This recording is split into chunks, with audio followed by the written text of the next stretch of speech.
फिल्में चल रही हैं वो फिल्में, उनका विषय जरा ध्यान से देखिए। और मैं बहुत, जिसको कहते हैं ना कि किसी व्यक्ति, अखिलेश यादव ने क्या बोल दिया, योगी जी क्या बोल दिया, इसको छोड़ देते हैं।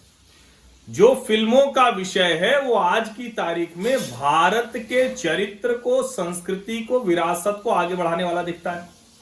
और जिन फिल्मों की तारीफ आज भारत में हुई है उनमें से कोई भी बॉलीवुड नहीं बना पा रहा है। वो फिल्में दक्षिण भारत के निर्माता निर्देशक बना रहे हैं, जहां भारतीय जनता पार्टी की सरकारें भी नहीं है।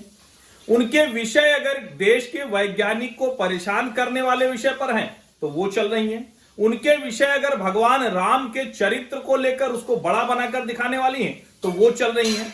अगर विषय इस देश के नायकों को लेकर आ रहे हैं तो वो चल रही हैं। अब बॉलीवुड क्या दिखाता है? बॉलीवुड की फिल्में अगर नौजवानों को सिर्फ और सिर्फ, जिसको हम कहें कि अश्लीलता, जिसको हम कहें कि जितने तरह के कुकर्म हैं उसको जायज ठहराना, जिसको हम कहें कि भारत की सभ्यता संस्कृति को अपमानित करना, जिसको हम कहें कि किसी जाति, किसी धर्म को मजाकिया तरीके से प्रस्तुत करना, अगर बॉलीवुड वही कर रहा है, और जो फिल्म जिसको हम बार बार कहते हैं कि करणी सेना ने जो विरोध किया था, तो करणी सेना कोई भारतीय जनता पार्टी की सेना नहीं थी, और करणी सेना का विरोध अपनी जगह जायज। मैंने तब भी कहा था, आज भी कह रहा हूं कि किसी भी फिल्म के बायकॉट के अभियान से मैं असहमत होता हूं, लेकिन मैं असहमत हो जाऊं और मैं पत्रकार के तौर पर कहूं कि कोई कुछ नहीं करेगा, ऐसा कैसे हो सकता भैया? अभिव्यक्ति की स्वतंत्रता अगर उनको अच्छी फिल्म बनाने की तरफ नहीं प्रेरित कर पा रही है तो हो सकता है बायकॉट वाली प्रेरित कर दे, और कर रही है। वो पटरी पे आ रहे हैं, राइट टाइम हो गए। तो मुझे लगता है कि ये तो बॉलीवुड दुरुस्त हो रहा है। ये तो जो लोग कहते थे, और हमने अवार्ड्स के मंचों पर सुना है, मुझे एक नाम याद आ गया अभी, करीना कपूर का। उन्होंने कहा कि अरे ठीक है, नहीं आपको समझ में आता तो मत देखने आना। जो ये कहते थे मत देखने आना, अब वो कह रहे हैं कि फिल्म हमारी देख लो भैया। और बायकॉट से बड़ी बड़ी फिल्में पिट गई। साल की सारी सफल फिल्में वो दक्षिण भारत के, जो जिसको हम कहते डब करके भी भारत के लोग देख रहे हैं, लेकिन बॉलीवुड वालों की फिल्में नहीं देख रहे हैं। योगी आदित्यनाथ उससे आगे गए, उन्होंने कहा हम अपने यहां फिल्म सिटी लाएंगे।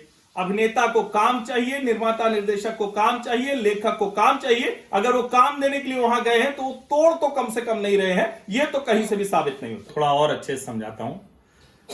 इनटॉलरेंस का मतलब क्या है? इनटॉलरेंस का मतलब, जो हमें बहुत नागरिक शास्त्र में सिखाया गया था कि भैया हम कुछ भी करने के लिए स्वतंत्र हैं, छड़ी घुमाते चलिए, लेकिन दूसरे की नाक पे ना टकरा जाए ना। तो अगर आप अभिव्यक्ति कर रहे हैं तो दूसरे की अभिव्यक्ति का भी ख्याल रखना पड़ेगा। दुनिया की फिल्में लोग क्यों देखते हैं? इससे वहां के समाज, वहां की संस्कृति के बारे में हमें पता चल जाता है। आप फ्रेंच फिल्म देख लीजिए, वहां के समाज को समझ लीजिए। आप जिस भी देश की, जिस भी समाज की फिल्में देखते हैं वहां को समझ लेते हैं। हमारे यहां की फिल्में देखते हुए क्या समझते थे? कई बार तो हम आश्चर्य में पड़ जाते थे कि ये किन देशों की फिल्में बन रही। और मैं फिर से कह रहा हूं कि ये बॉलीवुड के निर्माता, निर्देशक, लेखकों की बुद्धिहीनता का प्रदर्शन है जो बॉलीवुड में चल रहा है। राजनीतिक दल तो एक दूसरे से लड़ रहे हैं, लेकिन आप सोचिए, क्या अच्छी लिखी फिल्म को कोई नहीं देखेगा? और जहां तक रही कि कपड़े उतार कर आपको ज्यादा से ज्यादा अगर दिखाना है, तो वो ओटीटी पे तो जहां तक चले गए कि क्यों कोई जाएगा 500 रुपए, 800 रुपए, 300 रुपए देके देखने। और वही अगर अच्छी चीज होगी तो उसको ओटीटी पे भी देखेगा, फिल्म में भी जाकर देखेगा। और दोहरा चरित्र नेताओं का कैसे सामने आता है इस देश में? हाल के दिनों की जो एक कहते हैं ना कि सच की घटनाओं पर आधारित फिल्म बनी द कश्मीर फाइल्स, कैसे कैसे रंग नेताओं के दिखे, किस किस तरह के बयान लोगों के सामने आए। अरविंद केजरीवाल जी ने तो दिल्ली विधानसभा में क्या क्या कह दिया कि भाजपा के नेताओं जाओ पोस्टर लगाओ, तुम्हारे पापा क्या करते हैं, पोस्टर लगाते हैं। मुझे लगता है कि अभिव्यक्ति की स्वतंत्रता इस देश के मूल में है, भारत की संस्कृति में है, सभ्यता में है।